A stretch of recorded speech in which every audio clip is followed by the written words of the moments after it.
Good morning, students.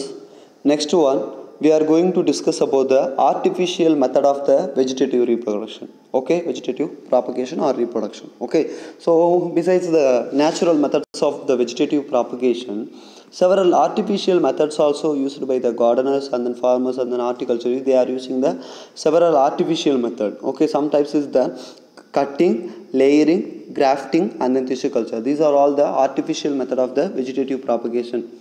First one, we are going to discuss about the cutting. Okay, so what is cutting? A plant part is cut from the parent plant. Okay, and then the cutted part put into the soil, which later give rise to the new plant. We can see in the picture. Okay, so the parent plant, first part is the parent plant.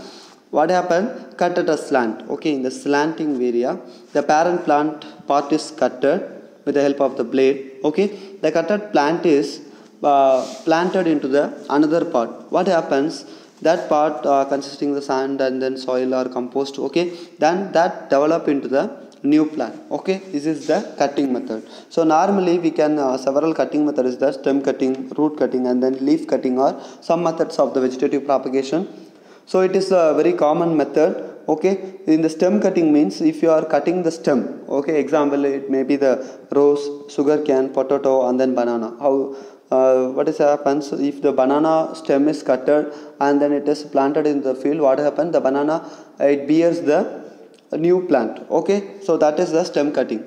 Example root cutting. If you are taking the root cutting, the roots of the dahlia, is cutted or bougainvillea is cutted and then that develop into the new plant. Okay, so this is particularly developed from the stem cutting or root cutting. Okay, the advantages of cutting method is that many plants can be grown quickly from the just one plant without waiting for the flower or seeds. Okay, so we are not wait for the flowers or seeds by the cutting method. Okay, then next method is the layering method.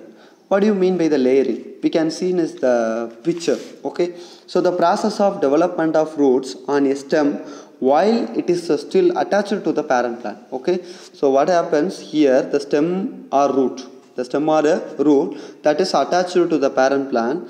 So on the time on the still it is attached, but we can develop into the new plant variety. Okay, in this method a branch of the plant bent towards the ground. Here first picture you can see that it is bent towards the what is that ground. So what happens? See what we are doing here. What is it? It is covered, the bended part is covered with the moist soil. Okay, what happens? They are bearing the tips of the branches exposed. Here the tips of the branches is exposed, but on the stem part is closed by the what happens? It is closed by the moist soil. Okay, after some times the new roots are emerged from the stem part. The new roots are emerged from the part of the branch and then it is buried into the soil. Okay, it is buried into the soil, it is developed. So this part is then separated from the parent plant and it grown into the new individual plant. Okay, this is called as the layering. There is a two type of layering is there.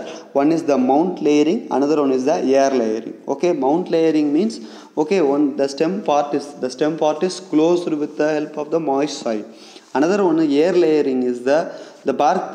What happens with the help of the air layering? We can close in the air. Okay, then we can develop into the new individual. Here, second picture, you can see that bark tissue is removed and then moist soil is closed and then polythene is tied to retain the moisture content. Okay, retain the moisture content. From that, we can develop into the new individual. That is called as the layering. Okay, thank you.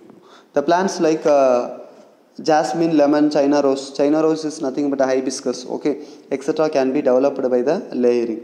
Okay, thank you.